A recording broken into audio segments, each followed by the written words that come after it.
আসসালামু আলাইকুম রহমতুল্লাহি ওবারাকাতু। প্রিয় খামারি ভাইরা, নতুন একটি ভিডিওতে আপনাদেরকে স্বাগতম। আর আমি আমার চীনা হাঁসগুলোকে ঠান্ডা থেকে রক্ষা করার জন্য, বিশেষ করে হচ্ছে এখন যেহেতু অলরেডি হচ্ছে শীত পড়ে গেছে, সকালবেলা কিন্তু প্রচুর পরিমাণ ঠান্ডা থাকে এবং রাতেও অনেক বেশি পরিমাণ ঠান্ডা থাকে, যার কারণে হচ্ছে আমার এই চীনা হাঁসগুলোকে ঠান্ডা থেকে রক্ষা করার জন্য আমি নিচে কি দিছি, নিচে দেওয়া হয়েছে ধানের যে ন্যাড়া আছে, এইগুলো হচ্ছে আমি আমার চীনা হাঁসের রুমে দিয়ে দিছি। এইটা দেওয়ার কারণ হচ্ছে এখন হচ্ছে প্রচুর পরিমাণ ঠান্ডা পড়ে রাতে, আর হচ্ছে যেহেতু মাটিতে রাখি, আমি কিন্তু আমার চীনা হাঁসগুলো হচ্ছে মাটিতে রাখি। মাটিতে রাখার কারণ হচ্ছে এই মাটি অনেক বেশি পরিমাণ ঠান্ডা হয়ে থাকে, এবং ঠান্ডা হয়ে থাকার কারণে হচ্ছে এদের বিভিন্ন ধরনের সমস্যা হইতে পারে যেহেতু মাটিতে থাকে। আর চীনা হাঁসের সব থেকে বড় শত্রু হচ্ছে ঠান্ডা। যেহেতু সামনে শীতকাল আসতেছে, আর এই শীতকালটা হচ্ছে চীনা হাঁস খামারিদের জন্য মানে এক কথা বলার গলার কাটা। ঠিক আছে, যে কোনো আপনার চীনা হাঁস বলেন, দেশি হাঁস বলেন, হাঁস মুরগি, গরু ছাগল, মানে সব প্রতিটা খামারের জন্য হচ্ছে গলার কাটা হচ্ছে শীতকাল। এই শীতকালে হচ্ছে আপনার হাঁস মুরগি গরু ছাগল পশু পাখি সব থেকে বেশি পরিমাণ হচ্ছে আপনার অসুস্থ হয়। এই জন্য হচ্ছে আপনার আগে থেকে আপনাদেরকে অবশ্যই সতর্কতা হতে হবে, যাতে আপনার এই শীত যাতে আপনাকে কোনোভাবেই যাতে ক্ষতি করতে না পারে আপনার খামারের। এই জন্য আপনারা যেখানে আপনারা হাঁসগুলো রাখেন না কেন, আপনারা অবশ্যই চেষ্টা করবেন, যদি আপনারা ফ্লোরে রাখেন, ফ্লোর যদি আপনাদের যদি পাকা হয়, তারপরে হচ্ছে আপনার ফ্লোরে যদি নাড়া যদি না দিতে পারেন, সবাই তো আর এগুলো করে না, তো আপনারা যেভাবে পারেন হচ্ছে ফ্লোরে আপনারা যদি সালার যে চট আছে, কাঠের যে বস্তাগুলো আছে, এগুলার যে চট আছে এইগুলো আপনারা দিতে পারেন, অথবা হচ্ছে আপনার তুষ আছে, তুষ দিতে পারেন, অথবা ধানের যে কুড়া আছে, এই ধানের এইগুলো আপনারা দিতে পারেন, বা কাঠের যে বসি আছে এগুলা। বিষয় এক কথায় হচ্ছে আপনার ফ্লোরটাকে কোনোভাবে যাতে একদম সরাসরি হচ্ছে ফ্লোরে যাতে আপনার চীনা হাঁসগুলো যাতে না থাকে, এই দিকে আপনার বিশেষভাবে সব থেকে বেশি গুরুত্ব দিতে হবে।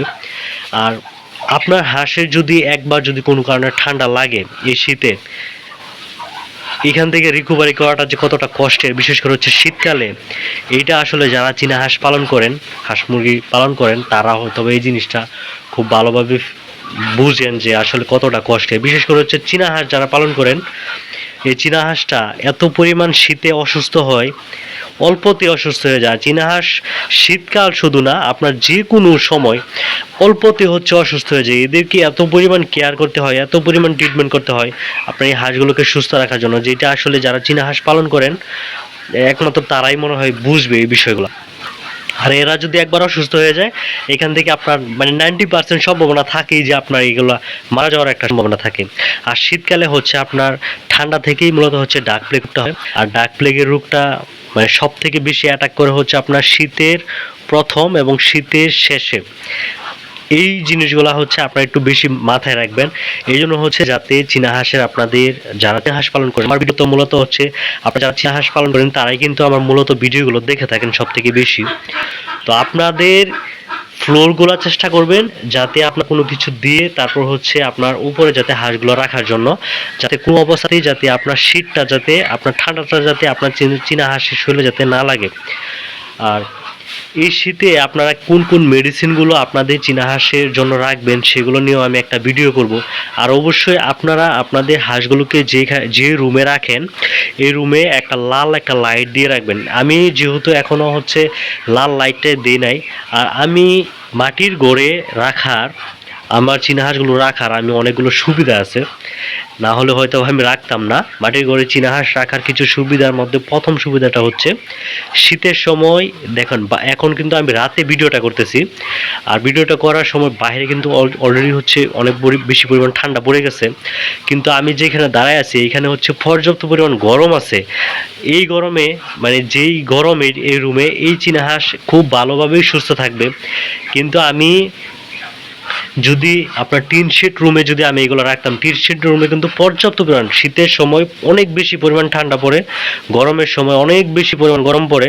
আর এই রুমে হচ্ছে মাটির ঘরে হচ্ছে আপনার অনেক সুবিধা, যেগুলো হচ্ছে আপনার ঠান্ডার সময় হচ্ছে আপনার গরম থাকে রুমটা, আর যখন গরমের সময় থাকে তখন কিন্তু পর্যাপ্ত পরিমাণ ঠান্ডা থাকে এইসব রুমে। এই জন্য হচ্ছে আমার হাঁসগুলো মূলত হচ্ছে এই রুমে রাখার কারণে অসুস্থগুলো একটু কম হয়, মানে অসুস্থ হয়ই না এরকম। অসুস্থ হওয়ার আগে হচ্ছে আমি ট্রিটমেন্টগুলো করি সবসময়, এগুলো হচ্ছে যে ট্রিটমেন্টগুলো করি, যার কারণে আমার হাঁসগুলো আল্লাহর মতো অসুস্থ হয় না।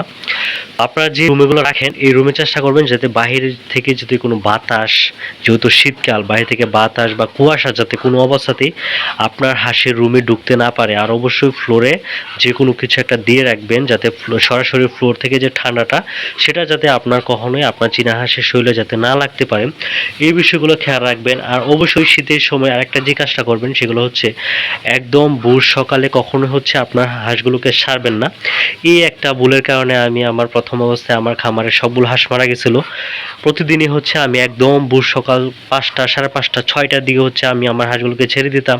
কুয়াশার যে ভিজা ভিজা যে গাছগুলো থাকতো এই গাছগুলো খেতে খুব বেশি পছন্দ করতো, এবং লাস্ট পর্যায়ে দেখা গেছে যে আমার হাঁসগুলো কুয়াশায় ভিজে, নাক দিয়ে পানি পড়ে, ঠান্ডা লেগে, যেহেতু প্রথম এত কিছু জানতাম না, আমার হাঁসগুলো একদম সব অ্যাটাক করে আমার হাঁসগুলো মারা গেছে।